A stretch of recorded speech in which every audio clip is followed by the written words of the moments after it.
রাহাজানি বেবিচার লঠ্ঠরাজের দোহাই, বসুন্ধরার পরিবেশটি কালো হয়ে যায়। অর্থনীতি, সমাজনীতি, রাষ্ট্রনীতির মাঝে খোদারে হুকুম চলতো না রে তাদের কোনো কাজে। আলা হযরত কনফারেন্স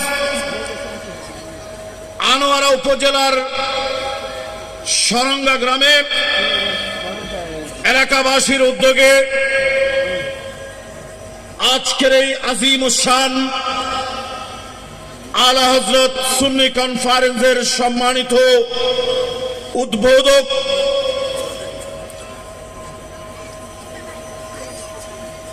চট্টগ্রাম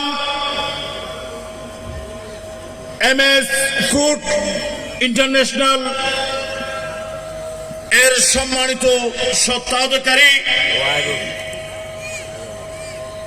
জনাব আলহাজ মোহাম্মদ আলী হোসেন আরিফ সাহেব, আজকের মাহফিলের সম্মানিত প্রধান অতিথি ৩ নং রায়পুর ইউনিয়ন পরিষদের সম্মানিত চেয়ারম্যান, রায়পুর মাটি ও মানুষের পরম বন্ধু জনাব মোহাম্মদ আমিন শরীফ সাহেব, আজকের মাহফিলের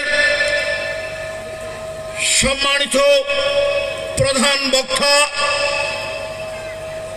মুজাহিদ মিল্লাত ফখরে আহলে সুন্নাত পীর মুফতি গিয়াসউদ্দিন আত-তাহিরি মাদ্দাজিল্লাহুল আলী, আজকের মাহফিলের সম্মানিত বিশেষ অতিথি ৩ নং রায়পুর ইউনিয়ন পরিষদের সম্মানিত সাবেক চেয়ারম্যান,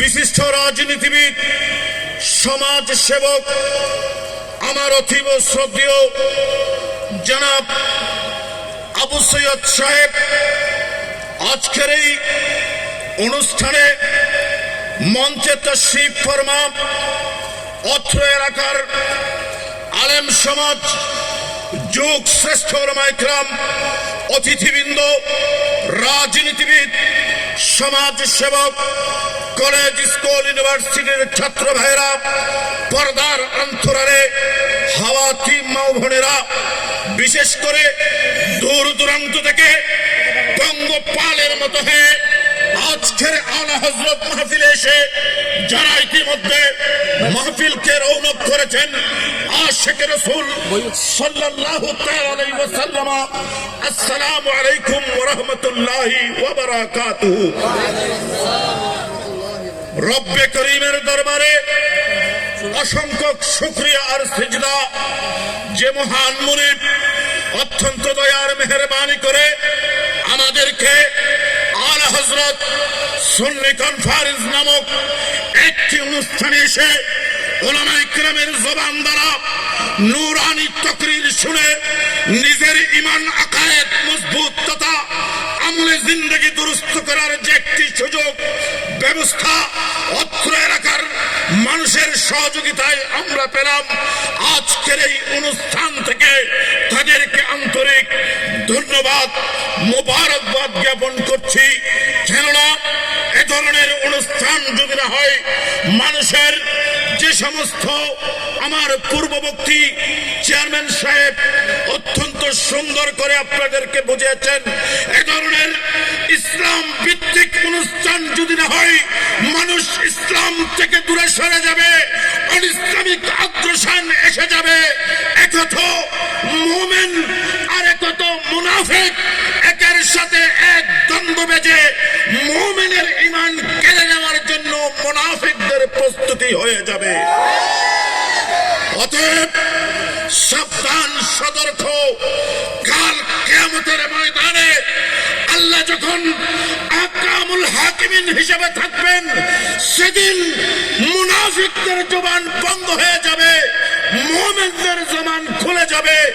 সেদিন মুমিনরা সুন্নি মতাদর্শ ভিত্তিক যারা, তারা এক এক আউলিয়ায়ে কিরামের পদচারণায় পার হয়ে যাবে আর মুনাফিকরা জাহান্নামের দিকে চলে যাবে। তার একটি উদাহরণ আমি আপনাদের সম্মুখে দিতে চাই। 1984 সালের মধ্যে যখন আমি খুব ছোট ছিলাম, আমাকে আমার নানি কুতুবদিয়া দরবার শরীফে নিয়ে গিয়েছিল। আমি মনে করেছিলাম আমি যেদিন যাব সেদিনেই চলে আসব, খুব তাড়াহুড়া করে যাব।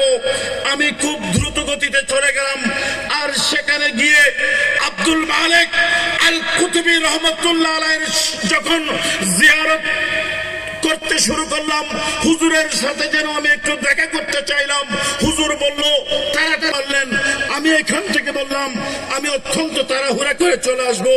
আর হুজুর দেখা করার সাথে সাথে যখন আমি দেখা করতে চাচ্ছি, তখন বলতেছে যে তাড়াহুড়া মানুষদের সাথে আমি আর কথা বলার সময় নেই, চলে যেতে বলো।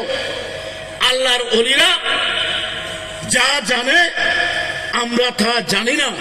সেই বিশ্বাস যাদের কাছে, সেই ঈমান আকীদা যাদের কাছে আছে, তারাই হচ্ছে সুন্নি মুসলমান। এখন আমাদেরকে ধোঁকা দেওয়ার জন্য নানা প্রকার পায়তারা করে মুনাফিক মুসলমানদের আগ্রাসন হচ্ছে। একটু যদি আমরা চিন্তা করি, একজন মানুষের যদি মৃত্যু হয়, সেই মৃত্যুতে আমরা সবাই লাশ যখন নিয়ে যাই আল্লাহ রব্বি মুহাম্মদ নবী এইভাবে স্লোগান দিয়ে আমরা নিয়ে যাই, অথচ আরেক দল বলতেছে না আল্লাহ রব্বি বলা যাবে না, লা ইলাহা ইল্লাল্লাহ মুহাম্মাদুর রাসূলুল্লাহ পড়ো।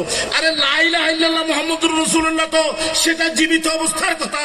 আমি যখন মৃত হয়ে গেলাম, আমার লা ইলাহা ইল্লাল্লাহ না বলে আমাকে যখন কিরামান কাতিবিন প্রশ্ন করবে তোমার রবকে, তোমার নবীকে, তোমার আল্লাহকে, তো আল্লাহ রব্বি মুহাম্মদ নবী মানে হচ্ছে যে আল্লাহ আমার রব, আমার নবী হচ্ছে মুহাম্মদ।